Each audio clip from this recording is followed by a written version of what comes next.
Okay, you guys, all the nuts in MAGA have been like, we've got to get the Epstein files. We want the Epstein files. Trump is going to bring justice. And it's been a big faceplant. So I thought it'd be fun today to check in on MAGA and how they're handling all of this. Let's play this first clip from MAGA loyalist Alex Jones. Reports, and there's supposedly the first tranche of us coming out today, that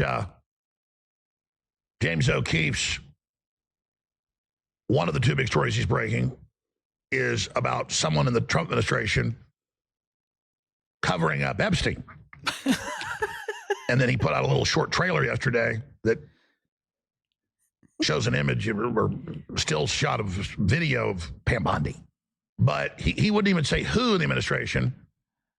I made some phone calls, and I told the crew over the weekend, I said, it's Pam Bondi.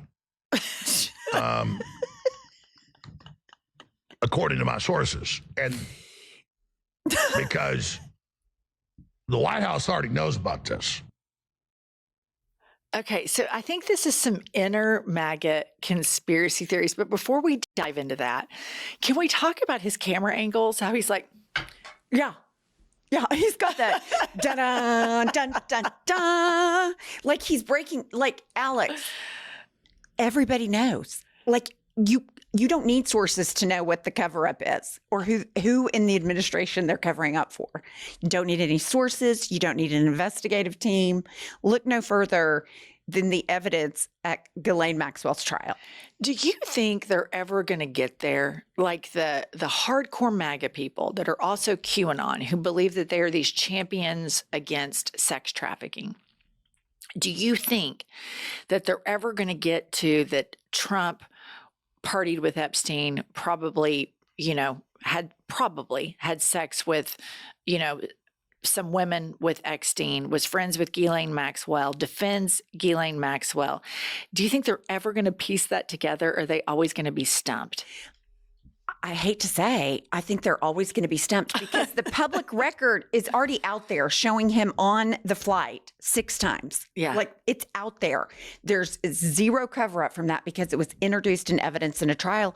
And Alex Jones acting like he's cracking the case. And I'm like, dude. Okay, so let's check in with Kash Patel and Pam Bondi. Our children. If you harm our children, you will be given no sanctuary. There is no place we will not come to hunt you down. There is no place we will not look for you. And there is no cage we will not put you in should you do harm to our children. The prioritization of this administration and General Bondi has made it abundantly clear to child predators, you will be hunted down and you will be prosecuted. And that is a refreshing thing to hear for the men and women who do this work tirelessly. And it's also an acknowledgement of the safety that we look forward to bringing America. I mean, it goes all through me because I want to scream at the top of my lungs. Then put gun laws in place. You're missing the boat. The guns are killing these people a lot faster than your MAGA Christian pastors are molesting them. Yeah, and I also think if you are a champion of children, this is just something they go out and they say behind a podium. There are hunger issues with, right, hundreds of thousands of children in this country. In our state of Oklahoma, you see this super Jesus governor and this super religious Republican supermajority deny paying for school lunches, turning away federal funds that feed kids. And like you said, there's no targeted investigations into these churches and church camps. There was a church camp in Oklahoma, I think it was called Falls Creek, and there was a pedophile in Falls Creek, and so many other people knew about it. And like the Catholic Church, they covered up for him, and they allowed him summer after summer to be around more children. All of this stuff that Pam Bondi and Kash Patel are doing is just this fluffery for the base. It's kind of the same way that they act like they're for the military. Right. But every time we have to fund the Veterans Affairs, veterans hospitals, mental health services for veterans, they vote it down immediately. And so this whole MAGA world where they act like they're champions of children, but they don't fund causes for children, after school programs, inner city developments, inner city clubs, and the biggest one of all, obviously, the biggest killer of children in America are guns. And for them to stand up there and cosplay that they're so compassionate and they're so different from any other administration is so insulting. But, I think this really plays on the Fox News crowd. I was going to say, it's going to be on repeat on Fox News. They're going to say how hard on crime they are. I mean, she's arresting people as domestic terrorists for keying Teslas. And that's what they're worried about. They have absolutely no plan nor any intention of actually helping children or keeping them safe. Okay. And then lastly, there was a woman who, Shiloh something is her name. She called a 5-year-old black kid the N-word on a playground, and MAGA has raised, I think, close to $1 million, probably $1 million by now for this woman, because they think that she was in the right to call a 5-year-old the N-word. So Piers Morgan decided to dip his toes into this, and he had a trad wife influencer on.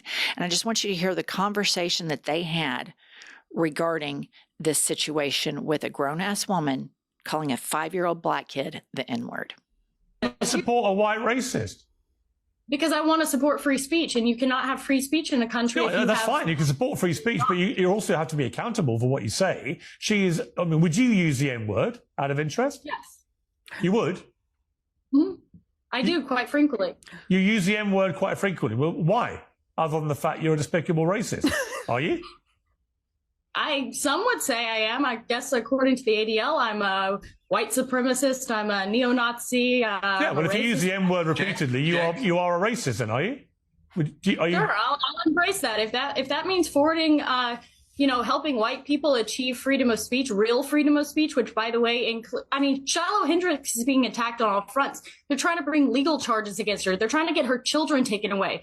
So you were saying Carmelo Anthony, it doesn't matter. That's a different. Sorry, but just to be thing. clear, you just said to me you use the N-word regularly. In what context? Do you use it with black people?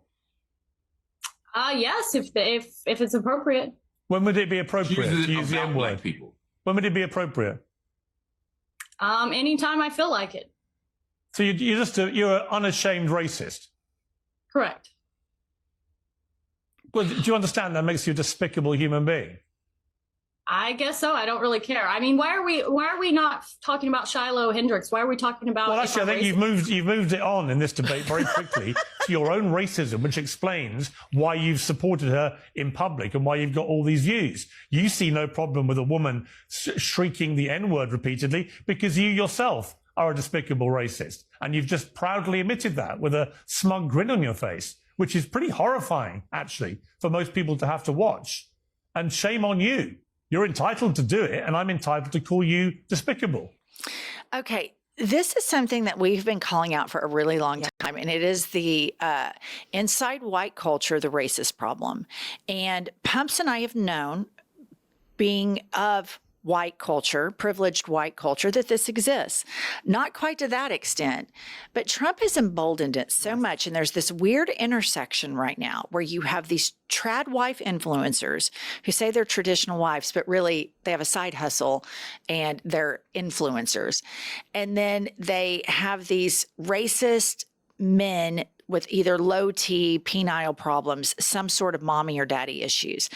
And then it segues with Christianity and then the MAGA movement. And they're also emboldened that she gets on, Piers Morgan, which is a conservative show, a total conservative show.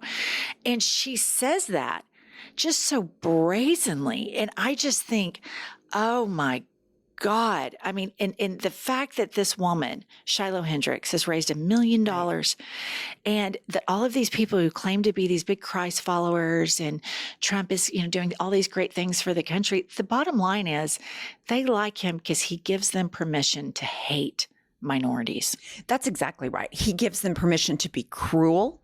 He gives them permission to dehumanize people. So they sit in churches and talk about how God-fearing they are, and then they dehumanize people. They make people believe that people are less than them. And it is so gross. And I will tell you, that shocked me. And I just, in thinking in my head, she's raised almost $1 million. That means at least 1 million people are the exact same way as this woman.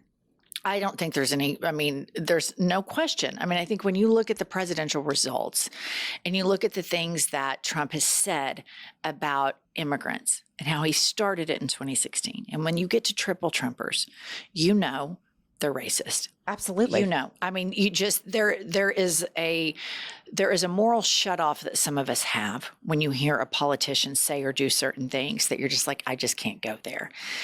With Trump and MAGA, he says that stuff and they think, yep, finally, somebody's saying it. We're liberated. We can come. Did you hear her talking about free speech? Right. She's fighting for white people to have free speech. How insulting to the intelligence of minorities and to history that is. Might I remind you, Stephen Miller, the whole time Trump was out of office, was suing people or suing different entities because they discriminated against white people.